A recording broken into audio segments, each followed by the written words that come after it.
अगर मैं आपसे कहूं कि सोच कर देखिए कि एक भाई जेल में हो और दूसरे भाई की होटल में मौत हो जाए, लेकिन सवाल उठता यह है कि रोशन आनंद के भाई की हत्या की किसने। सवाल यह उठता है कि आखिरकार खान सर के ऊपर अब क्वेश्चन मार्क क्यों लगाया जा रहा है, क्योंकि खान सर अब इस विवाद में जिस तरीके से फंसने वाले हैं, अभी तक खान सर उतना तगड़ा फंसे नहीं होंगे। खान सर कितने केसेस में फंस चुके हैं और अब क्या इस केस में भी फंस सकते हैं कि नहीं, ये जानकर अभी आपके होश उड़ जाएंगे। लेकिन सबसे पहले ये समझते हैं कि आखिरकार ये पूरा का पूरा कांड हुआ कैसे। देखो यार, असल में अगर आप देखोगे अभी जो जानकारी आ रही है, तो अभी जानकारी जो चल रही है, जो ज्ञान बिंदु के डायरेक्टर रोशन आनंद के भाई प्रिंस यादव हैं, उनकी मौत संदिग्ध तरीके से, मतलब अभी पता नहीं चला है कि किस तरीके से मौत हुई, लेकिन मौत हुई है नेपाल के एक होटल में मौत हुई है। यही है उनके भाई रोशन आनंद के भाई। रोशन आनंद जो चलाते थे ज्ञान बिंदु नाम की एक कोचिंग बिहार के अंदर पटना में, मतलब खान सर की जो कोचिंग थी और ज्ञान बिंदु जो कोचिंग थी वो बस कुछ ही डिस्टेंस पर थी, और इन दोनों के बीच अभी बवाल हुआ था, खान सर और ज्ञान बिंदु के बीच। ज्ञान बिंदु की कोचिंग और जो खान सर की कोचिंग है। अब ज्ञान बिंदु की कोचिंग के डायरेक्टर कौन थे, उसका मेन मुखिया कौन था, तो रोशन आनंद थे। रोशन आनंद के भाई कौन थे, ये प्रिंस यादव थे। इन्हीं की ही मौत हुई है। अब क्या हुआ था, असल में खान सर और ज्ञान बिंदु के बीच जब पूरा का पूरा लफड़ा हुआ, तो खान सर ने एफआईआर करा दिया था।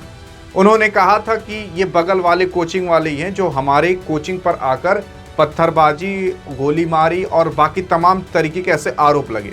फिर बाद में पता चला कि खान सर की ऑर्डर पर खान सर के जो गार्ड थे उन्होंने गोली चलाई थी। हाँ, बहरहाल उन्होंने सेल्फ डिफेंस में चलाई थी। लेकिन खान सर कैसे फंसेंगे? देखो यार, मेन चीज ये है कि अगर आपका किसी से लफड़ा हुआ है और उसी लफड़े के दौरान आपने अगर कुछ भी नहीं किया है और उस सामने वालों को कुछ हो जाता है, तो नाम आप ही का लगेगा।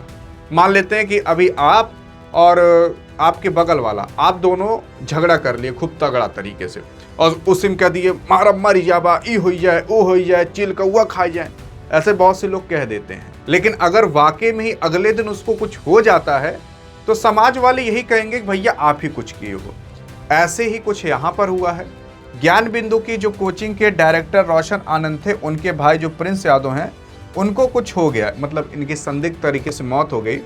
अब काफी सारे मीडिया वाले हैं जो बिना कुछ जाने न पढ़ते डायरेक्ट खान सर के ऊपर आरोप लगा रहे हैं, कह रहे हैं कि खान सर की वजह से हुआ होगा। ऐसे तमाम रिपोर्टर्स हैं जो कह सकते हैं और कह भी रहे हैं। अब सवाल ये उठता है कि आखिरकार क्या खान सर ने ये किया? इसके बारे में भी कोई भी पुष्टि नहीं हुई है।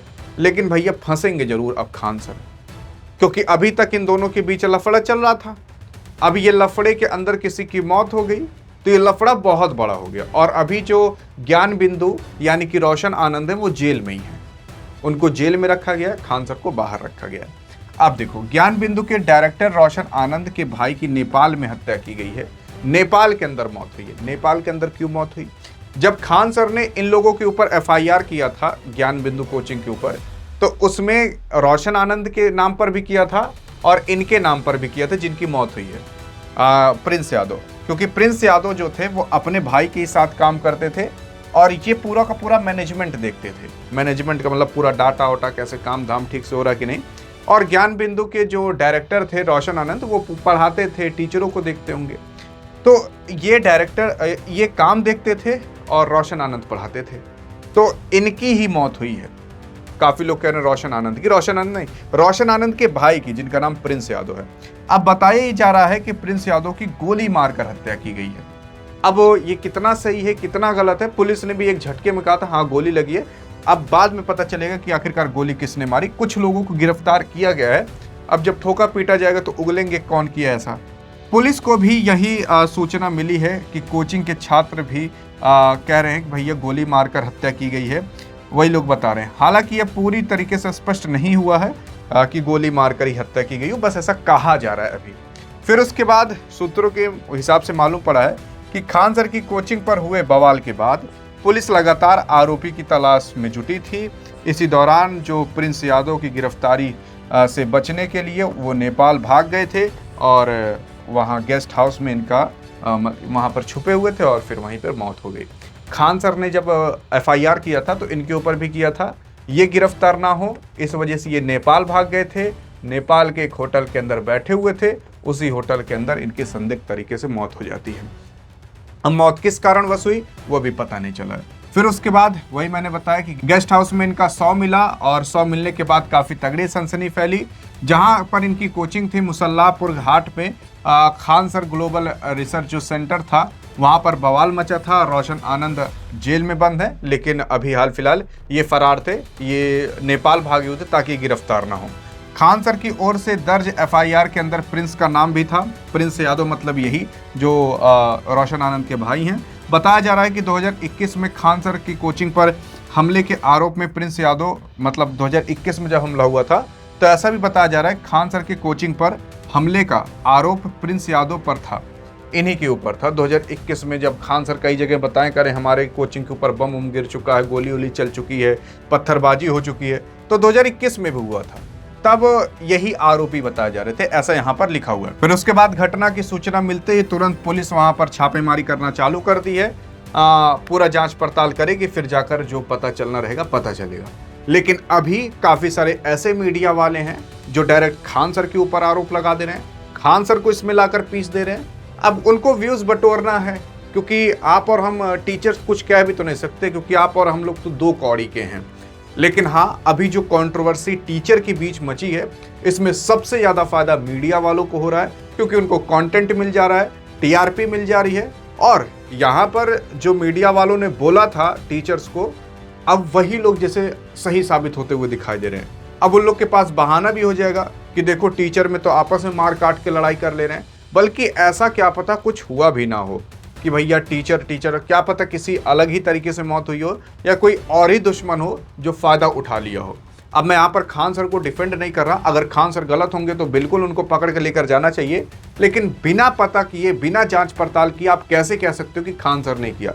लेकिन बहरहाल अब खान सर के ऊपर भी थोड़ा बहुत आरोप का शक तो जाएगा ही, उनसे भी पूछताछ की ही जाएगी। अब लेकिन खान सर, मैंने बताया कि भैया अभी ये काफ़ी सारे चीज़ों में घिरे हुए हैं। पहली चीज़ तो अब इस चीज़ में भी घिर जाएंगे, मीडिया वाले ज़बरदस्ती लपेट देंगे। दूसरी चीज़, इनके ऊपर भी FIR हुआ था, एक मोहतरमा थी वो की थी, आपको पता होना चाहिए, मीडिया वाले थे। तीसरी चीज़, जो अभी ज्ञान बिंदु कोचिंग से लड़ाई झगड़ा हुआ, इन सब की चीज़। फिर उसके बाद इनके कोचिंग पर, इनके हॉस्पिटल पर जांच पड़ताल हुई, वहाँ पर भी ये फंस चुके थे। फंसने का मतलब ये था, कह रहे थे कि भैया फायर की चीज़ें नहीं हैं, और भी व्यवस्था करो, मतलब इतना सिस्टम देने के बाद भी और भी व्यवस्था करे, इससे पहले किसी की आंख नहीं खुली थी। तो इन सब मामलों में फंसे हुए हैं। अब खान सर मुझे तो नहीं लगता पढ़ा उढ़ा पाएंगे, क्योंकि जब तक वो इन सब मामलों से उभरेंगे तब तक बहुत लेट हो चुका रहेगा। मतलब उनको हॉस्पिटल भी देखना पड़ेगा, कोचिंग भी देखनी पड़ेगी, ऐप पर भी पढ़ाना पड़ेगा, यूट्यूब पर भी। यूट्यूब पर तो वैसे ही वो वीडियो नहीं डाल पा रहे। तो तमाम चीज़ें जो खान सर के ऊपर अभी आ चुकी हैं, एक मामला और आकर फंस चुका है। लेकिन बहरहाल हाँ, प्रिंस यादव की जो अभी मौत हुई है, इस पर निष्पक्ष रूप से जांच पड़ताल करनी चाहिए, और करने के बाद पता लगाना चाहिए कि किसने किया, और उसको सख्त से सख्त सजा देनी चाहिए। बहरहाल इस घटना में कौन आरोपी होगा, कौन नहीं होगा, अगर आप ये सबसे पहले जानना चाहते हो तो आपके लिए खास तौर पर व्हाट्सएप चैनल बना दिया गया है डियर गुरु नाम से। ये डिस्क्रिप्शन में पिन कमेंट में आपको इसका लिंक मिल जाएगा, आप इसे जाकर फॉलो भी कर सकते हो। वहां पर आपको वो सारी जानकारियां तुरंत के तुरंत मिलते रहेंगी। बाकी हाँ, आपको क्या लगता है कौन सही कौन गलत है, देखते हैं आपकी क्या राय है। बाकी अधिक जानकारी चाहिए तो इस वीडियो में मिलते हैं, तब तक लिए जय हिंद जय भारत।